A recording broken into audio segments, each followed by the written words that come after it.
I'm speaking to you from the past. You actually have more information on this project than I do at this moment. You've no doubt seen the thumbnail, and you're either gonna know before I do if this project came out or not. I had this idea to do a cherry blossom in cherry wood. Redundant? I don't think so. So I've kind of drawn out a cherry blossom. So I'm gonna cut out all of this. And then what I'm gonna do is I'm gonna fill it with resin, and I'm gonna try to isolate it, even with it being cut free and no like permanent borders in the separating the items or the focal points. So you know, you have your flowers, a couple of buds, and then the branch. So hopefully I can get this to be brown and then get these to be pink and kind of do a cool effect with the resin. This is either gonna work out and be amazing, or it's gonna end up in the trash. And the beauty of it is you actually know this before I do. Next step is to go ahead and start cutting all of this out. Wish me luck. Peekaboo. Peekaboo. Oh. Who's a good little subscriber? Who's a good little commenter? Who's a good little hit the like button? You are. You are. You are.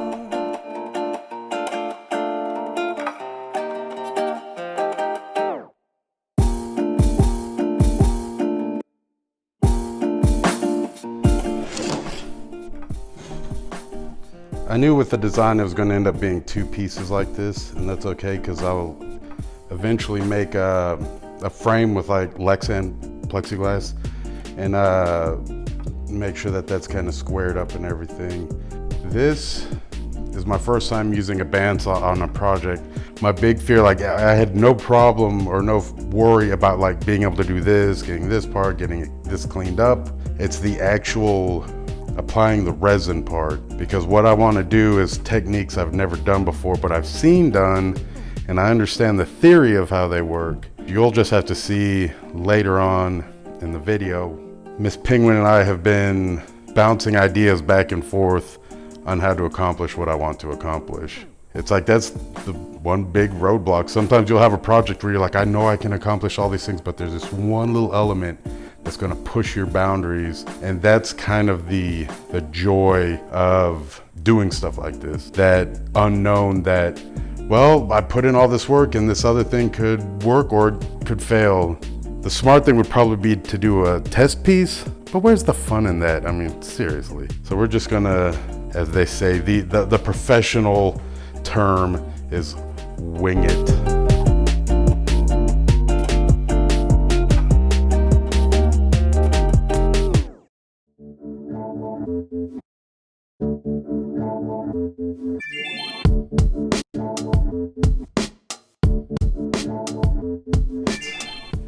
We're going to take that, which is an epoxy resin. I poured a little bit clear on the bottom because of how you can see the hot glue barrier and how it kind of leaked off. That's fine, or leaked underneath. I can fix that. That's not a problem. What I want to do is avoid it doing that with the colors. So I just poured a little bit and basically will prevent that. So what we're gonna do is we're gonna pour up a bunch of clear and then color some. We're gonna use pink, brown. So the moment of truth is upon us, whether this all works out or not, which would really suck because all the way up until now, everything's gone according to plan and been executed perfectly, or as perfect as can be. But this is the one step that is gonna make or break this project. So let's get on to that shit.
the act of stirring it creates those bubbles. And plus, since the wood is fibrous, air is kind of leaking out through the wood, but you see how quickly they're coming back.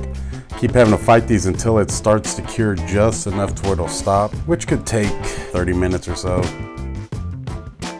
See how aggressively they're already coming back. I'm sure I'm gonna have some bubbles. As long as they're not too deep, I can plane off the surface of it. But this is my life for right now.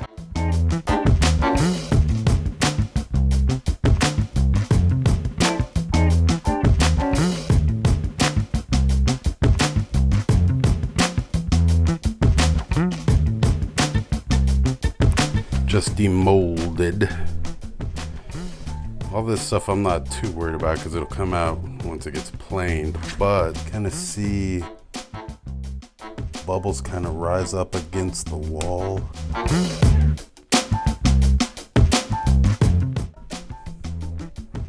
Those are encased in resin. There's no way to rectify that. So we're just gonna go ahead and finish it. Let's see what it looks like when it's done. Next step, the planer.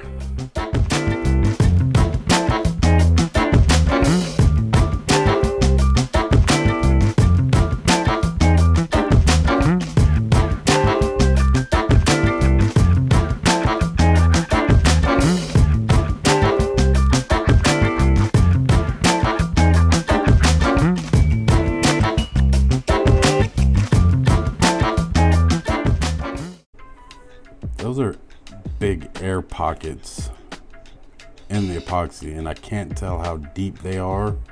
So I need to do some more thinking on how to address this. Is it worth saving, or should I just say screw it and start over? I don't know. We'll find out. As I said, you actually know more than I do because you've seen the thumbnail. Alright, so what I ended up doing, routed out most of it. This is the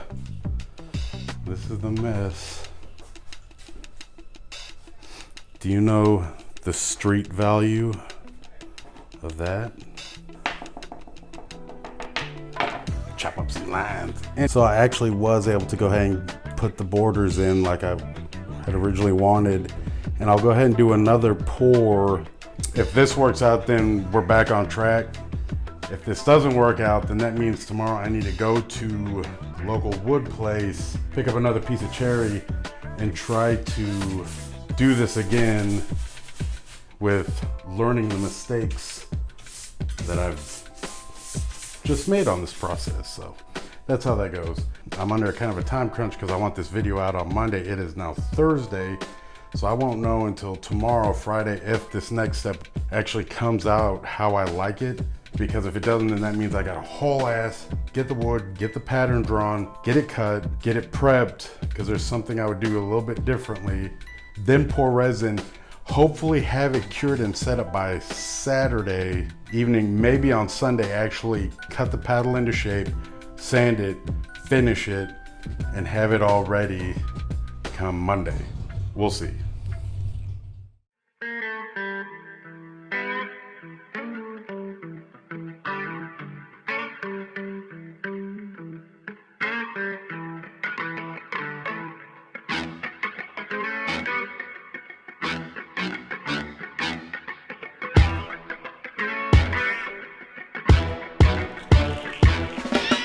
So here we are. We're going ahead with schedule. It's gonna be the shape I cut the paddle. Oh yeah! Be onto the bandsaw, cut this out, route the edges, sand it, do all the final steps, and present it to the world.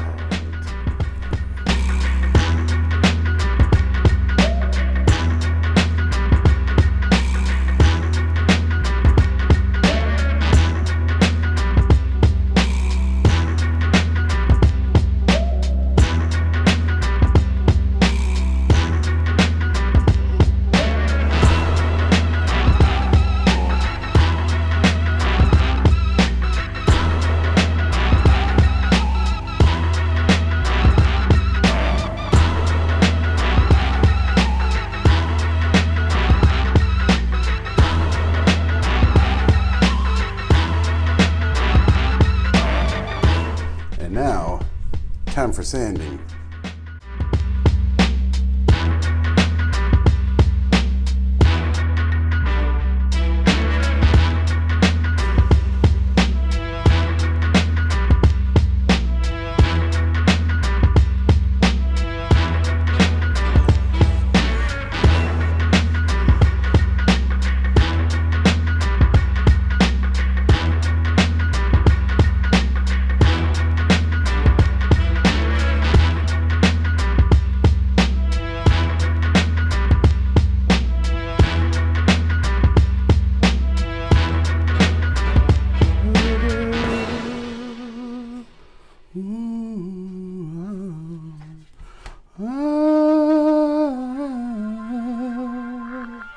All right, there's definitely a lot of learning curves and learning process to figuring this out. I'm happy with it. The only problem is, remember the aggressive bubbles? That's them. Those are inside of the resin, encased, as the professionals call it. I can't get to those without completely removing it all. And the reason that happened was because when I cut the wood, I didn't seal it before applying the resin. If I had either poured a thinner layer of resin, that wouldn't have happened. Or if I had done like the polyurethane resin and put it in a pressure pot, except this thing's too big to fit in the pressure pot, that's why I didn't use it. So the next time I do one of these, I'll actually go in and seal where the wood touches.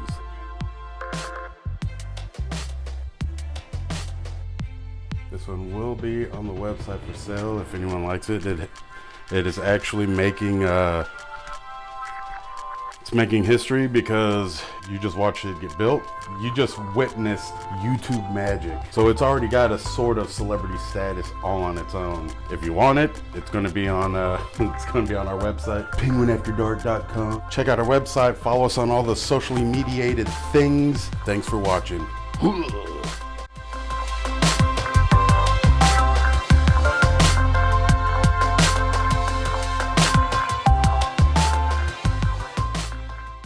So that's the same as watching the Fonz come screaming into a place and punching the jukebox. That made no fucking sense whatsoever. Yeah, I realize that. Who's a good little subscriber? Who's a good little subscriber? Who's a good little subscriber? Fuck. Who's a good little subscriber?